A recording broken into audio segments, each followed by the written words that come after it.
이런 가운데 정기총회를 앞두고 있는 주요 장로교단들의 고심이 깊어지고 있는데요. 감염병 확산 상황으로 모임 자체가 어려워지면서 회의를 열 다양한 방안을 모색하고 있습니다. 천수연 기자입니다. 이달 중하순부터 주요 장로교단의 정기총회가 시작됩니다. 총회까지 한 달도 채 남지 않았지만 교단별로 총회 일정과 방식을 아직 확정하지 못하고 있습니다. 코로나19 감염병 상황 때문인데요. 지난달부터 코로나 사태가 심각해지면서 정부는 지난 23일 사회적 거리 두기 2단계를 전국으로 확대했습니다. 2단계 기준에 따르면 실내에서는 50인 이상 모일 수가 없습니다. 특히 확진자가 많이 나오고 있는 서울 수도권은 기준이 더욱 강화돼 이번 주부터 10인 이상 모임이 금지됐습니다. 각 교단마다 정기총회에 참석하는 총대 수는 적게는 수백 명에서 많게는 1,500~600명에 이릅니다. 지금 같은 상황에서는 총대들이 모여서 회의하는 정기총회 자체가 불가능한 겁니다.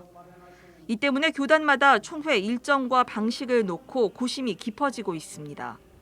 예장통합총회는 오는 21일과 22일 이틀로 줄인 제105회 정기총회를 단 하루만 하는 것으로 가닥을 잡았습니다. 같은 기간 총회를 개최하는 예장합동총회도 일정을 하루로 단축할 것으로 보입니다. 한국기독교장로회는 코로나 상황을 엄중하게 보고 있다면서 총회 개최를 놓고 다각도로 검토하고 있다고 밝혔습니다.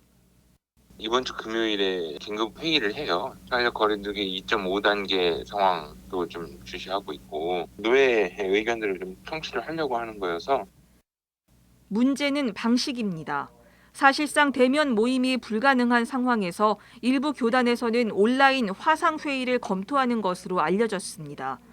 하지만 온라인 총회에 대한 총회법 규정의 미비와 임원 선거라는 민감한 사안 때문에 화상회의를 선뜻 결정하지 못하는 실정입니다. 특히 보수 성향의 일부 총대들 사이에서는 모임을 금지하는 정부의 방역 지침을 따르는 것을 교회 탄압으로 인식하는 정서도 있는 것으로 전해졌습니다.